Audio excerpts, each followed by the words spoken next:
Did you know that the Constitution of India is one of the longest written constitutions globally? When it came into force on 26 January 1950, it consisted of 395 articles, 8 schedules, and 22 parts.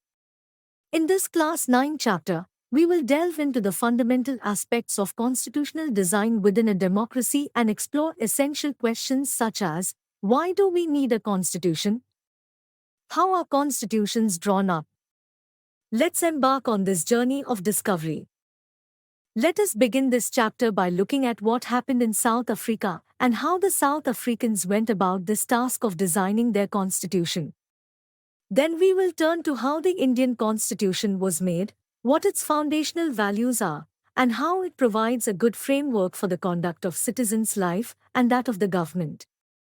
Before delving into the topic of the democratic constitution in South Africa, let's take a moment to explore the historical struggle against apartheid in the country. Did you know that the term apartheid means apartness in Afrikaans, one of the official languages of South Africa? It reflects the policy's core principle of racial segregation.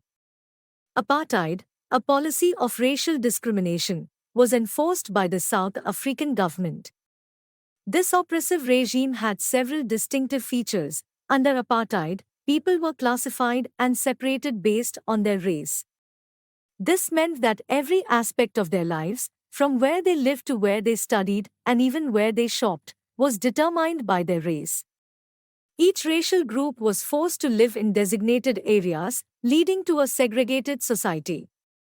Separate schools, universities, shopping centers, and even train coaches were established for each group. Shockingly, marriage between individuals belonging to different races was considered a criminal offense. Love was not allowed to transcend racial boundaries. Apartheid imposed severe restrictions on the movement of people. The government controlled where individuals could go, limiting their freedom. Non-white South Africans were denied the right to vote and had no say in the governance of their own country. This policy stripped them of their basic human rights. In essence, apartheid was a dark period in South African history, where human rights were systematically denied, and the government became one of the most oppressive regimes in the world during the 20th century. Let's quickly solve a question to check what we have learned. Apartheid in South Africa was discrimination on the basis of. The correct answer is option C. Apartheid is discrimination on the basis of race. Let's now see how the apartheid policy came to an end. The struggle against apartheid was marked by significant milestones. In 1910, the African National Congress, ANC, was established with the goal of creating a non-racial, democratic South Africa. However, it wasn't until the 1950s that this movement gained significant momentum. People from diverse backgrounds joined forces to oppose apartheid collectively. The 1960s marked a challenging period when the South African government banned the ANC. In response, the ANC organized its own armed resistance against the racial regime. This was a courageous act of defiance against injustice. Internationally, the United Nations, UN, condemned South Africa's apartheid policy. The world was increasingly recognizing the need to stand against racial discrimination. By the 1980s, several Western countries imposed sanctions against South Africa. This international pressure led to the government's growing isolation. The world was making a united stand against apartheid, and it was working. The pivotal moment arrived when the ban on the ANC was lifted, and its leaders were released. Negotiations between the ANC and the South African government began, aiming to draft a new constitution that would grant all South Africans the right to vote. In April 1994, elections were held in South Africa under these new provisions. The African National Congress, led by the iconic Nelson Mandela, secured a resounding victory, leading to the establishment of a non-racial democratic government. The climax of this remarkable journey came at midnight on 26 April 1994, when the new national flag of the Republic of South Africa was unfurled. This momentous event marked the birth of a newborn democracy, not just in South Africa but in the entire world. Let's now see how the end of the policy of apartheid led South Africa towards a new constitution. As we left off, South Africa was emerging from the dark shadows of apartheid. The party that had once ruled through oppression and brutality and the party that had led the freedom struggle sat down together to draft a common constitution. What they achieved was nothing short of extraordinary, one of the finest constitutions the world has ever seen. This constitution bestowed upon its citizens some of the most extensive rights available in any country. It emphasized a crucial principle that in the pursuit of solutions to their problems, nobody should be excluded, no one should be treated as a demon, and everybody should be part of the solution, regardless of their past actions or affiliations. The South African Constitution became a beacon of inspiration for Democrats all over the world. It transformed a state once denounced as the most undemocratic into a model of democracy. It proved that even the deepest divisions and conflicts could be resolved through dialogue and compromise. Nelson Mandela, a name synonymous with the struggle against apartheid, played an indispensable role in this transformative period. He was not only one of the most able and efficient leaders of the African National Congress, but also an incredibly far-sighted statesman. Under his exceptional leadership, the struggle against apartheid reached its pinnacle. However, due to his active participation in the anti-apartheid movement, he paid a heavy personal price. In 1964, Nelson Mandela was sentenced to life imprisonment. He spent the next 28 years behind bars, but his spirit remained unbroken. In the 1990s, thanks to the relentless activities of the African National Congress and the support it received from countries around the world, the South African regime found itself completely isolated. In a bid to create a favorable atmosphere for change, Nelson Mandela was finally released in 1990. His release was a moment of great hope and anticipation, not only for South Africa but for the entire world. And then, in 1999, the culmination of this journey occurred when the first democratic elections were held in South Africa. In an incredible turn of events, Nelson Mandela was elected as the President of South Africa. His election marked a triumphant moment for the nation and the realization of a dream that had been nurtured through decades of struggle. Having explored the evolution of the South African Constitution, let's now address a fundamental question: why is the need for a constitution so vital? A constitution may sound like a dry document, but it's the backbone of any country. A constitution of a country is like a rulebook that all the people living in that country agree to follow. It's a bit like the owner's manual for a nation, and it's accepted by everyone, regardless of their background or beliefs. This is what makes a country run smoothly and fairly. Now, here's where it gets exciting. A constitution is the supreme law of a land. It's like the boss of all laws. It does a bunch of really important things. A constitution is like a magic wand that generates trust and coordination among these diverse folks. It sets up rules that everyone can rely on, making it easier for them to live together peacefully. It specifies how the government will be put together. It tells us who gets to make important decisions, like laws and policies. Without this, it would be chaos, like trying to build a house without a plan. Governments are necessary, but they can also become too powerful. A constitution acts like a fence, keeping the government from overstepping its boundaries. It tells the government what it can and cannot do, ensuring that your rights and freedoms are protected. Constitutions are like superhero capes for citizens. They spell out all the rights and freedoms that you have, like the right to speak your mind, practice your religion, and have a fair trial. If anyone tries to take these away, the Constitution comes to the rescue. A constitution is like a vision board for a country. It tells us what kind of society we want to create.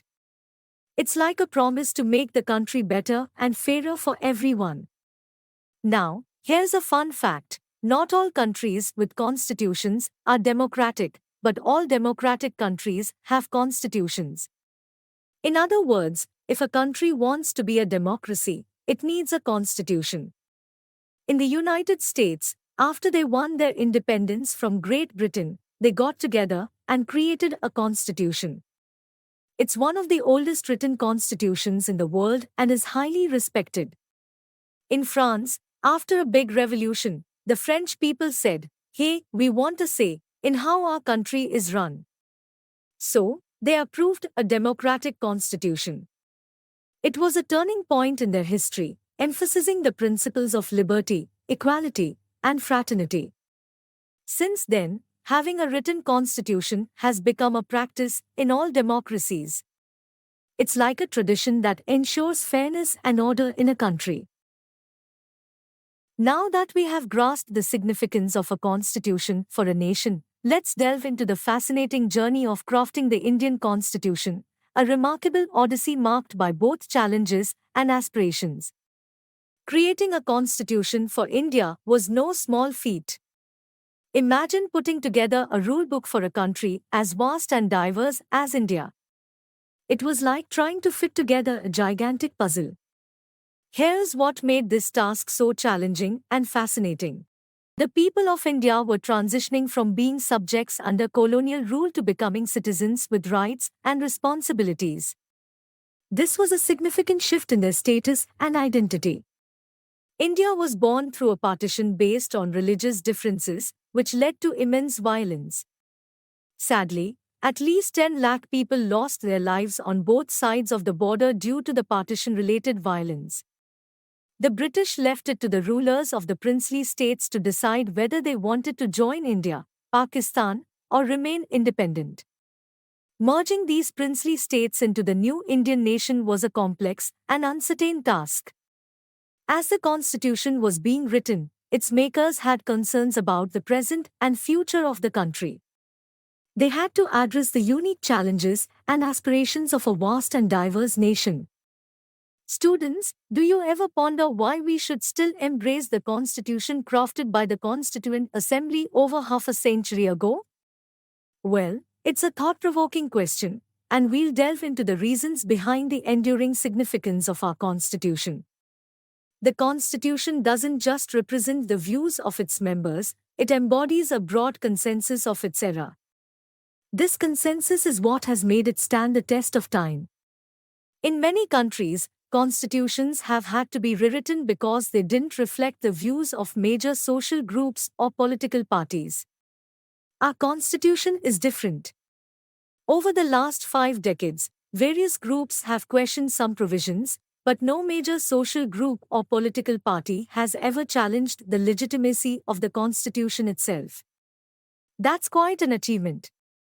The Constituent Assembly represented the people of India, even though there was no universal adult franchise at the time.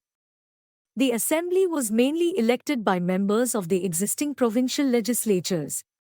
This ensured a fair geographic distribution of members from all regions of the country.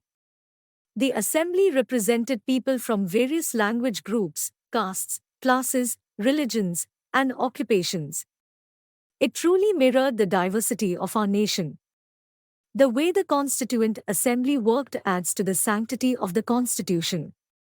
It operated systematically, openly, and with consensus.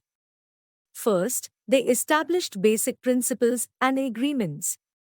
Then, a drafting committee led by Dr. B.R. Ambedkar prepared a draft constitution for discussion.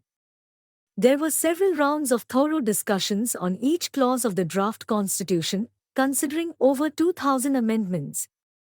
Everything said and written in the Constituent Assembly was recorded and preserved, known as the Constituent Assembly debates. These debates are extensive, spanning 12 bulky volumes. They provide the rationale behind every provision of the Constitution and are used to interpret its meaning. Visionary leaders crafted India's constitution with principles like justice, liberty, equality, and fraternity. These values have shaped India's democracy, guaranteeing freedom and fairness for all citizens. Let us now Take a closer look at the foundational principles that guide the Indian Constitution. The dream and the promise. The Constitution carries forward the dream of a more equal India. Mahatma Gandhi's vision of an India that eradicates inequality was shared by Dr. B.R. Ambedkar, who played a key role in crafting the Constitution. However, their visions of achieving this goal differed. Philosophy of the Constitution. The values that inspired and guided the freedom struggle formed the bedrock of India's democracy. Let's discuss the values embedded in the preamble of the Indian Constitution. The Constitution was created and enacted by the people through their representatives, not imposed by a king or external powers. People have the supreme right to make decisions both internally and externally, free from external influence. Wealth is generated socially and should be shared equally to reduce socio-economic inequalities. Citizens have the freedom to follow any religion, and the government respects all religious beliefs equally. People enjoy equal political rights, elect their leaders, and hold them accountable. The head of the state is an elected individual, not a hereditary position.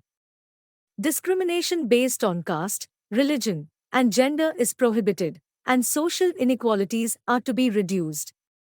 Citizens have the freedom to think, express their thoughts, and act on them within reasonable limits. Everyone is equal before the law, and traditional social inequalities must be eradicated. All citizens should treat each other as members of the same family, promoting unity and equality.